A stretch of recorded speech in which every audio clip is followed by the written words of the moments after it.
कोई सा भी व्रत, आपका सोमवार का व्रत है, आपका शिव जी का अगर कोई व्रत कर रहे हो तो उस दिन आप भगवान शंकर को चढ़ाने के लिए बेलपत्र मत तोड़ो, एक दिन पहले तोड़ो। क्यों कहा गया? हमारे शास्त्र क्यों कहते हैं कि पशुपतिनाथ का व्रत कर रहे हो तो बेलपत्र को एक दिन पहले तोड़ना, सोमवार का व्रत कर रहे हो तो बेलपत्र को एक दिन पहले तोड़ना, प्रदोष का व्रत कर रहे हो तो एक दिन पहले बेलपत्र को तोड़ना। एक दिन पहले उस बेलपत्र को क्यों तोड़ा जाता है? जिस दिन हमारा व्रत रहता है उस दिन हम बेलपत्र क्यों नहीं तोड़ सकते? तो हमारा शास्त्र कहता है, शिव महापुराण वर्णन करती है कि जिस बेलपत्र की पूजन आप साल भर में अगर एक दिन भी आपने बेलपत्र को जल चढ़ाया है, एक दिन भी बेलपत्र को नमन करा है, एक दिन भी बेलपत्र के वृक्ष को यदि तुमने पूजा है, साल भर में एक दिन भी आपने अगर बेलपत्र की आराधना करी है, तो आप जब जब सोमवार का व्रत रखती हो, प्रदोष का व्रत रखते हो, आप जब जब शिवरात्रि का व्रत रखते हो, आप जब संकट सोमवार का व्रत रखते हो, पशुपति व्रत रखते हो, तो तुम्हारे उस व्रत को सफल बनाने के लिए बेलपत्र का वृक्ष भी तुम्हारे लिए व्रत रखता है, जिससे तुम्हें फल की प्राप्ति।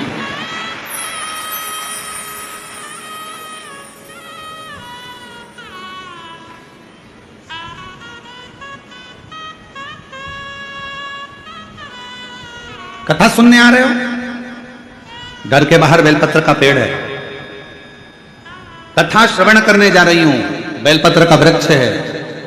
नहीं, आपको अगर कथा सुनने जा रहे हो तो बेलपत्र अगर चढ़ाना है तो एक दिन पहले आप बेलपत्र को उतारो।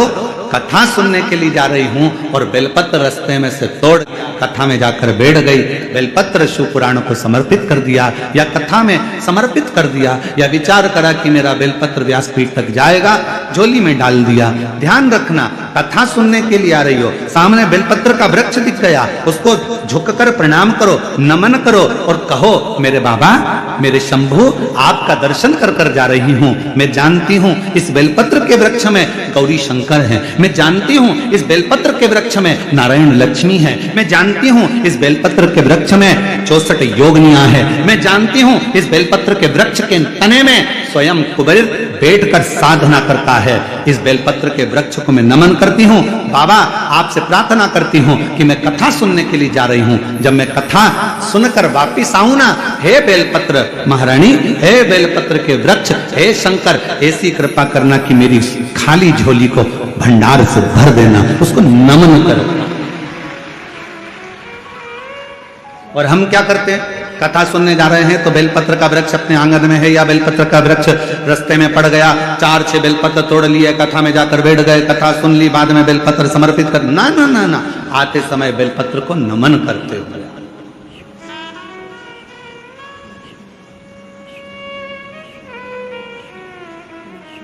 प्रणाम करते हुए, विनय करते हुए।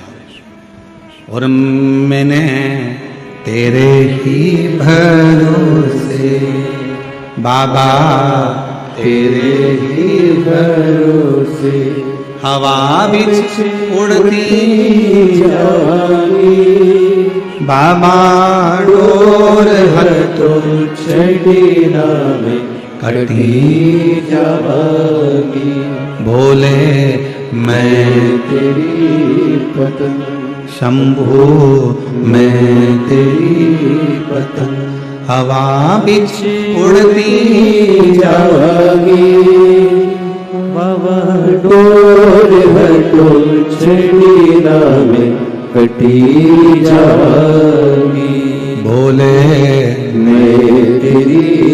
आप उसको नमन करिए।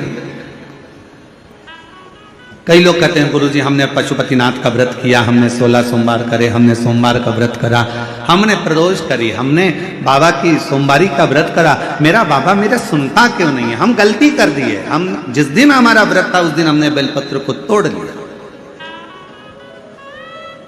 उतार लिया, हम भूल गए। हम सबसे कहेंगे, अगर YouTube पर हमारी पूर्व की कथा डली हो, एक पुष्प शिव महापुराण की कथा, त्रिपुंड शिव महापुराण की कथा, बेलपत्र शिव महापुराण की कथा, जब पुरानी जो YouTube पर हमारे यूट्यूब पर अगर डली हो तो वो कथा को आप निकालना, उसको एकांत में बैठकर थोड़ा सा श्रवण करना कि पुष्प का महत्व क्या है। कौन सा फूल जमीन पर गिरा हुआ भी शंकर को स्वीकार होता है।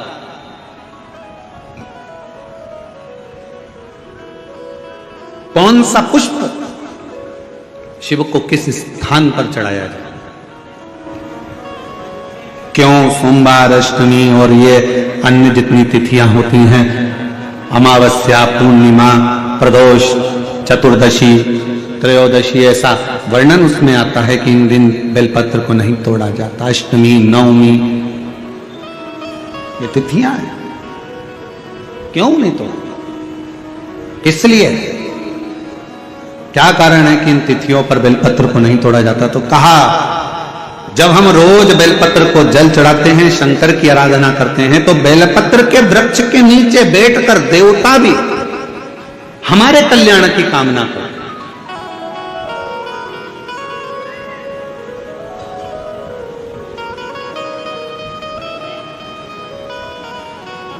कितनी बड़ी बात लिखी है।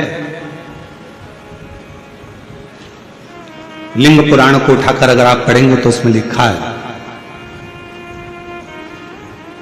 1.25 किलो सोने के सिंहासन पर, कितने किलो, जम के बोलो जरा, आवाज नहीं आई।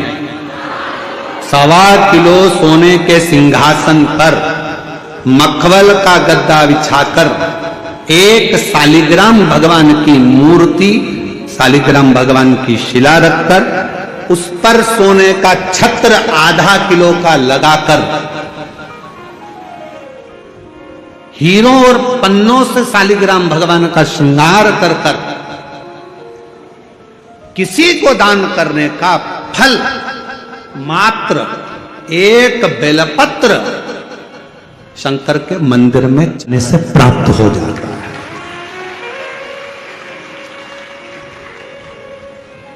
कितने किलो सोने का सिंहासन, बोलो बोलो जम के बोलो जरा। 1.25 किलो। छत्र कितने का? 0.5 किलो।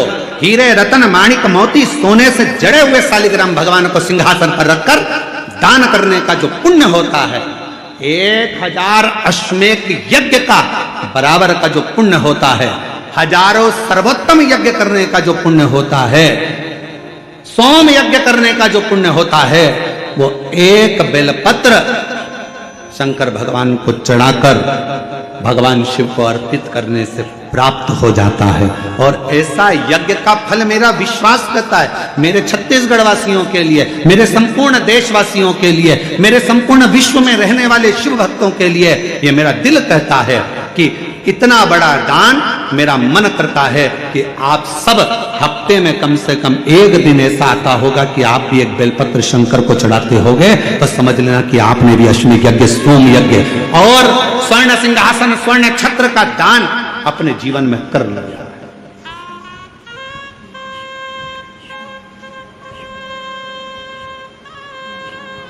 तीन वचन भगवान शिव ने पार्वती जी को दिए हैं, सावधानी से सुनिएगा उन वचनों को।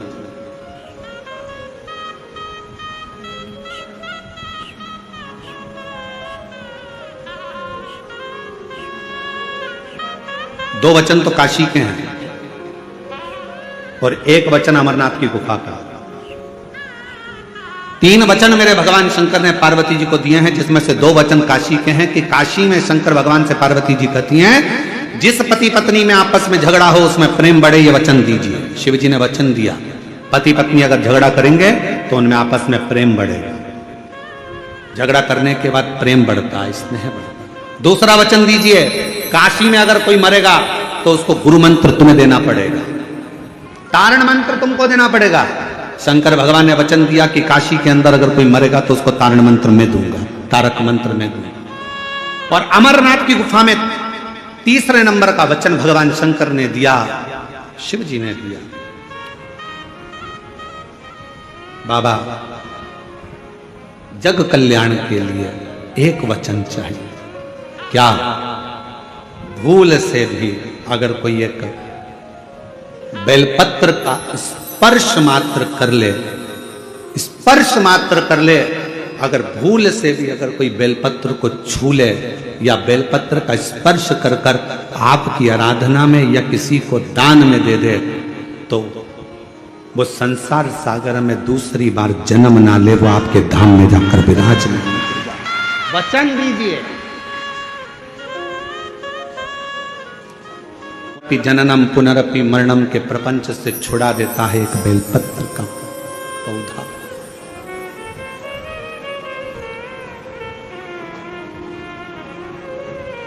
शिव जी के मस्तक पर कितनी रेखाएं रहती हैं त्रिपुंड में?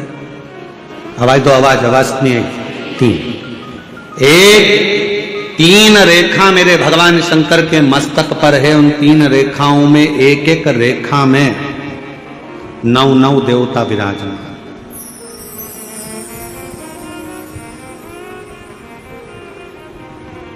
एक रेखा में 9 देवता, दूसरी रेखा में 9 देवता, तीसरी रेखा में 9 देवता।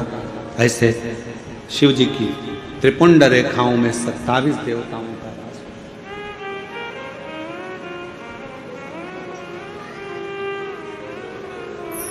पूरे एक त्रिपुंड में। आप रोड पर से चल के आते हो, बहुत सारे तिलक लगाने वाले आपको मिलते हैं, उन्होंने अपनी थाली में फूल रख रखा है, ऐसा फूल रख रखा है, उस फूल से आपका पूरा सिर रंग देते हैं। बोलो बोलो सही है कि गलत है? अरे बोलो तो जम के। ऐसा सिर रंग देते हैं और आप उनसे कुछ कहती भी नहीं हो। आपको कहना चाहिए ये सिर रंगने से कुछ नहीं होगा, अगर कुछ करना है तो अपने हाथ की 3 उंगलियां लीजिए और त्रिपुंड खींचिए।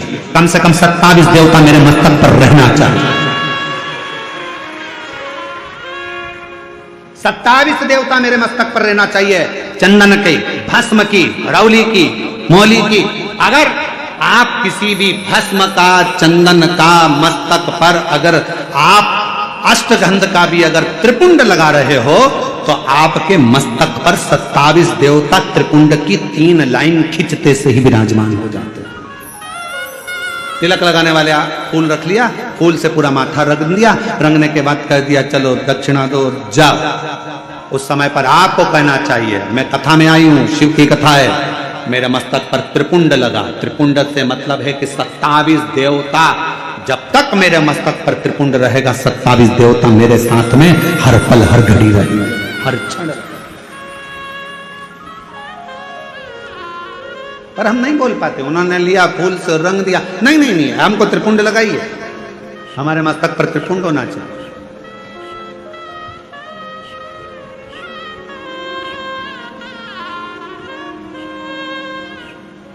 शिव जी के मंदिर जा रहे हो, भगवान शंकर का जल है, उसको भी मस्तक पर त्रिपुंड के भाव से लगा सकते। भस्म है, भाव से लगा सकते। और यदि कुछ भी ना लगा सको तो फिर एक काम करो, शंकर के मंदिर में जब जाओ, झुककर जब प्रणाम करो तो अपना मस्तक शिव के चरणों में झुककर प्रणाम करोगे तो जो शिव भक्त आएंगे उनके चरण की रज आपके जब मस्तक पर लगेगी तो आपका कल्याण कर देगी, आपका उद्धार कर देगी,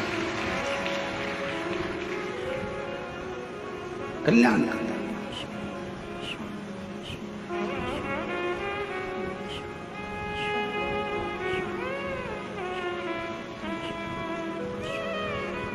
कहते हैं कि 27 देवता जो त्रिपुंड में विराजमान है वो शंकर से मिलाने का कार्य करते हैं, शिव से मिलाने का। बाकी सी लटक गई, नैनों में अटक गई, कब तुम दर्श दिखाओगे। बाकी सी लटक गई, नैनों में अटक गई, कब तुम दर्श दिखाओगे। हिच क्या ना रुके भोलेनाथ, मने थारी याद सतावे। ओ काशी के भोलेनाथ, मने थारी याद सतावे। याद सतावे रुदन आवे, याद सतावे रुदन आवे, याद सतावे, ओ का